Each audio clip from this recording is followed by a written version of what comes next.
Hello everyone, आज है 26 सितंबर और आज इस वीडियो में हम बात करने जा रहे हैं एनएमडीसी स्टील के बारे में। 51 रुपीज़ का शेयर है, आधे % की तेज़ी यहाँ पर देखने को मिली ज़रूर है। और एक महीने में अगर आप देखो तो ये लगातार गिरा है। इवन अगर आप एक साल का भी इसका ग्राफ देखोगे तो जहाँ था वहीं पर है। इस बीच एक बड़ी तेज़ी यहाँ पर आई थी, 40 से 70 रुपये का लेवल, वो भी बहुत ही कम टाइम में दिखा दिया। लेकिन उसके बाद अगर आप देख रहे हो तो एक मेजर फॉल आया था यहाँ पर, 51 रुपीज़ पे गया था, वापस तेज़ी पकड़ी थी इसने और 68 रुपीज़ के बाद से जो गिरावट शुरू हुई है, अप्रैल महीने के एंड से जो गिरावट शुरू हुई है वो अभी भी यहाँ पर रुकी नहीं है। और साथ ही साथ इस कंपनी को लेकर मैनेजमेंट की बड़ी कमेंट्री आई है। बात करेंगे उन सारी चीज़ों के बारे में इस वीडियो में। लेकिन उससे पहले अगर आपने अभी तक चैनल को सब्सक्राइब नहीं किया है तो प्लीज़ अभी इसे सब्सक्राइब कर लीजिए, क्योंकि आगे भी बहुत सारे वीडियोस हैं जो आपको काफ़ी ज़्यादा हेल्प करेंगे। तो एनएमडीसी जो स्टील है, 51 रुपीज़ का शेयर है, एक साल में जहां था वहीं पर है। और 5 साल में अगर आप देखोगे तो एक बड़ी रफ्तार हमने 31 रुपये से 70 की देखी और उसके बाद लगातार फॉल भी यहाँ पर देख रहे हैं। इसका जो अगर हम वॉल्यूम देखें तो ऑलमोस्ट 70 लाख के आसपास के शेयर यहाँ पर ट्रेड होते नजर आए हैं आज के दिन में।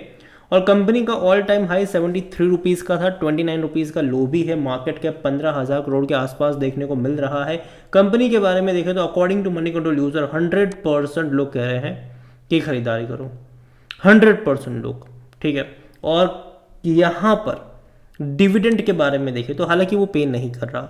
सरकारी कंपनी डिविडेंड पे तब नहीं करती है जब वो खुद पैसा ना कमा रही हो, और यहाँ पर भी कुछ ऐसा ही है। कंपनी लॉस मेकिंग है, हाल फिलहाल में भारी नुकसान में चल रही है। हर साल हर क्वार्टर में इनको लॉस हो रहा है। लेकिन जैसे कि मैंने कहा, बड़ी अपडेट आई है, बड़ी कमेंट्री आई है, और वो है मैनेजमेंट की तरफ से।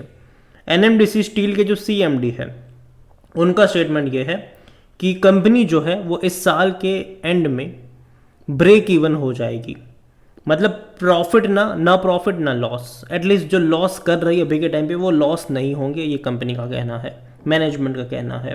और देखिए, NMDC steel is set to break even in current financial year, ये कंपनी के चेयरमैन और मैनेजिंग डायरेक्टर का कहना है। यहाँ पर इन्होंने शेयर होल्डिंग को, मतलब जो शेयर होल्डर्स है उनको ये ट्यूसडे को ये बात बताई है। ये वो कंपनी है, पहले जो एनएमडीसी कंपनी, जो मेन एनएमडीसी है उसी का पार्ट हुआ करती थी ये, और ये कंपनी डीमर्ज हुई है वहाँ से। एनएमडीसी स्टील जो है वो वहाँ से डीमर्ज हुई है साल 2022 में। जिस किसी के पास एनएमडीसी के शेयर थे उसको एनएमडीसी स्टील के भी शेयर मिले थे, और डीमर्ज के बाद कह सकते हैं कि ये मतलब उसी से अलग हुई है और लॉस मेकिंग कंपनी है अभी के टाइम पर। और जहाँ तक वैल्यूएशन की बात है, और जैसे कि मैंने कहा, कंपनी लॉस कर रही है तो पी नेगेटिव में ही होगा इसका। कोई भी एनालिस्ट अपने रिकमेंडेशन नहीं दे रहा। फाइनेंशियल्स भी अगर आप देखोगे इस कंपनी के तो लॉस तो है, लेकिन अच्छी बात है कि रेवेन्यू इनका लगातार बढ़ रहा है।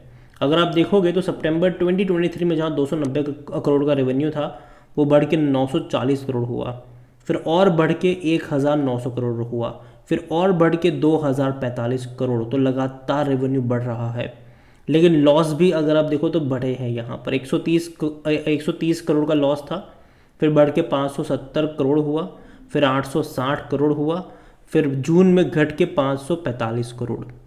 तो सितंबर के नंबर्स इंपॉर्टेंट होंगे। और अगर मान लीजिए कि सितंबर क्वार्टर में इनका रेवेन्यू बढ़ता नज़र आ गया और लॉस घट के अगर 200 करोड़ 300 करोड़ का भी हुआ तो एक अच्छा साइन होगा यहाँ पर। और धीरे धीरे मैं मानता हूँ कि धीरे धीरे अगर कंपनी लॉस से बाहर आएगी तो यहाँ पर जो सेम सिनारियो होगा वो वैसा होगा जो हमने आइनॉक्स विंड में देखा था। आइनॉक्स विंड भी एक टाइम पे लॉस मेकिंग कंपनी थी, धीरे धीरे वो भी ब्रेक इवन हुई, बाद में अभी अच्छा खासा प्रॉफिट कर रही है।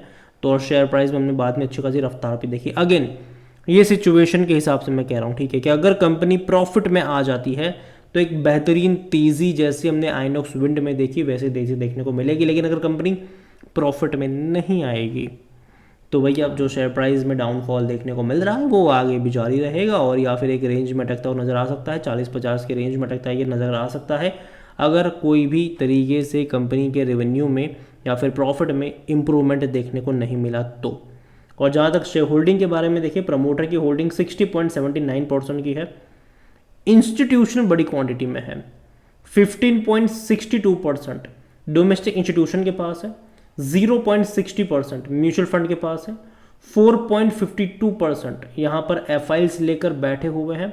रिटेल की जो होल्डिंग है वो 10.23% के आसपास देखने को मिल रही है, और जो अदर पार्टीज़ है वो 8.23% पर है।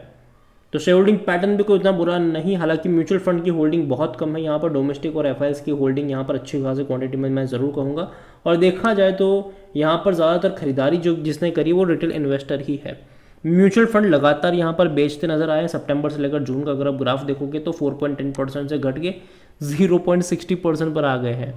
और उसी तरीके से अगर आप यहाँ पर देखो तो यहाँ पर रिटेल की खरीदने की जो 7.50% की होल्डिंग थी वो यहाँ पर बढ़ी है, वो आई है यहाँ पर 10.23 पर। म्यूचुअल फंड्स ने भी एफआईएस ने भी यहाँ पर खरीदारी करी, जो कि अगेन अच्छी बात है ये। ओवरऑल एनएमडीसी के बारे में अगर मैं बात करूँ, देखो कंपनी जो है वो फंडामेंटल तौर पे कुछ खास अच्छी नहीं है, काफ़ी वीक मैं कहूँगा इस कंपनी को, फंडामेंटल्स के लिहाज से काफ़ी वीक कहूँगा मैं। लेकिन मैनेजमेंट ने भैया अच्छी खासी कमेंट्री दी है। अगेन अब आपके ऊपर है कि मैनेजमेंट की कमेंट्री के ऊपर भरोसा करना है कि नहीं, ये चीज़ आप ही के ऊपर डिपेंड करेगी। और मैं तो इतना ही कहूँगा यहाँ पर कि सब कुछ डिपेंड करेगा कि जो नंबर्स आएंगे इनके आने वाले क्वार्टर में वो कैसे आते हैं। मैं उम्मीद तो यही करूँगा कि भैया अच्छे नंबर्स आए इनके। और जहाँ तक सपोर्ट की बात है, मुझे लगता है कि 40 और 50 का जो रेंज है वहाँ पर एक बाइंग इंटरेस्ट यहाँ पर क्रिएट हो सकता है, और वहाँ पर आपकी नज़र होनी चाहिए। और हाँ, तेज़ी यहाँ पर तभी आएगी जब जो चीज़ मैनेजमेंट ने प्रॉमिस करा है, जो चीज़ मैनेजमेंट बता रहा है, अगर वैसा हुआ तो ही यहाँ पर तेज़ी आएगी। अगर वैसा नहीं हुआ तो कोई वैसी वाली तेज़ी मैं यहाँ पर एक्सपेक्ट नहीं कर रहा हूँ। लेकिन हाँ, हो भी सकता है जब मैनेजमेंट अच्छा करेगा तो तेज़ी भी आपको देखने को मिल सकती है। अगेन ये मेरा पर्सनल ओपिनियन है, कोई भी इन्वेस्टमेंट एडवाइस नहीं है ये। वीडियो को यहीं पे एंड करता हूँ, पसंद आया हो तो लाइक करो, शेयर करें, चैनल पर अगर पहली बार है तो प्लीज़ सब्सक्राइब करें। और एनएमडीसी स्टील के बारे में आप क्या सोचते हैं वो भी आप मुझे कमेंट में लिखकर बता सकते हैं। Thank you.